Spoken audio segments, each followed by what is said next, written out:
Hello, brothers and sisters, and welcome to day 234 of the Chronological Read Through the Bible. Today, we're back in Ezekiel chapter 23, and we're given this rather interesting parable, if you will, but allegory of two sisters who are born to a woman out of Egypt. And this, of course, is speaking of the divided kingdom, the two sisters being the northern kingdom and the southern kingdom. And we see in this again, and I feel like it's just a circling back each day, but the Lord's doing this because He wants to grab our attention. The Lord wants us to clearly know that our life does not have to be the way that we oftentimes live it out. He wants us to be wholly, completely sold out to Him, not part way. And He's given the nation opportunity after opportunity to follow Him. And that's what He gives in this picture of these two harlots. And that's rather strong wording, isn't it? And that's what He's saying. He's saying that the northern kingdom, you played the harlot, and the southern kingdom, you followed the northern kingdom's example, and you didn't have to. And how much more will you be judged because you didn't at first start out like the northern kingdom, but you ended up far worse. And this again comes back to where the Lord gives us this picture perfect example, and yet so oftentimes people then will choose to do things their way. We don't have to do that.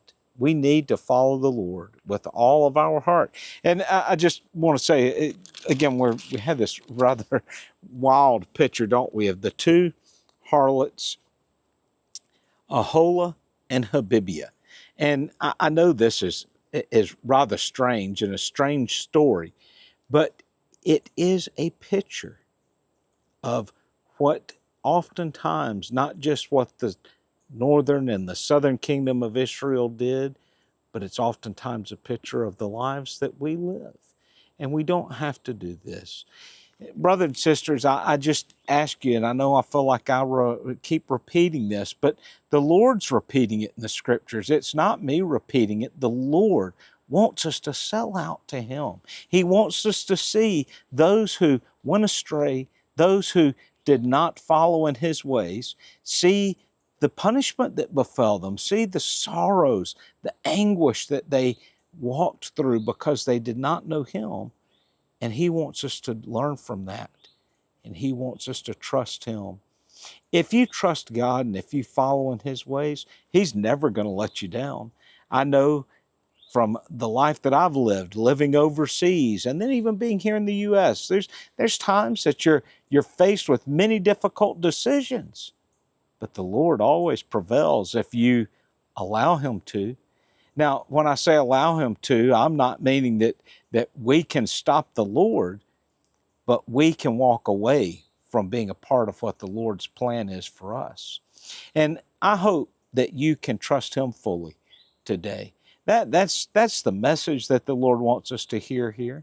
He wants us to receive the chastisement as a child honoring their parents during a time of discipline.